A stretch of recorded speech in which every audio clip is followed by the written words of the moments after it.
Scientific studies have shown that modern warming is due to an increase in the concentration of greenhouse gases in Earth's atmosphere.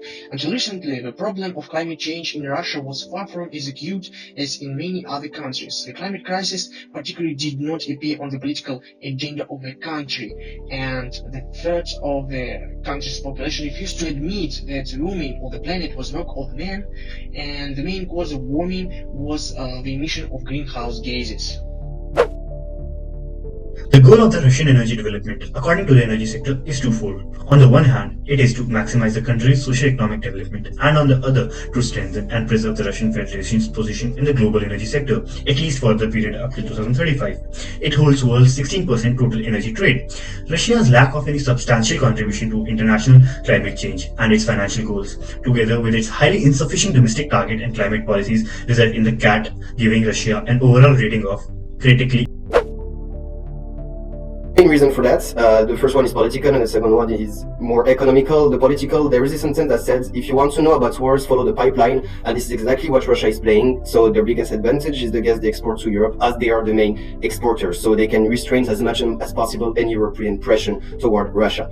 In terms of economical and social, the Russian economic model has not really evolved since the end of Cold War, and Russia became the richest country in the world through exploitation of carbon resources and wood, and a big part of the population found jobs in those industries. So imagine now ending with this model, the social impacts will be greater.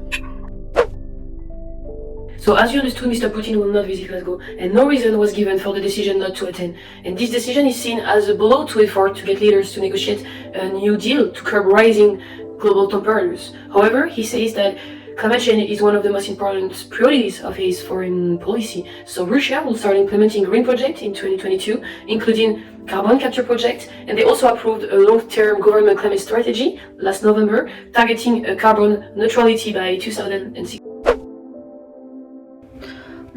I think it is a big challenge for Russia, as nearly 90% of resources in Russia are carbon-heavy resources. It provides jobs and revenues. But interestingly, Russia can even benefit from a warming climate change in some way, like improving the agricultural production and facilitating the shipping between Asia and Europe. But as climate change is a global issue, as a big country, Russia needs to take their responsibility. The government published the targeting carbon neutrality by 2060. We can also make our own contribution to help resolve the problem. In summary, climate change will continue to compel change within Russia whether its leader acknowledge the issue or not.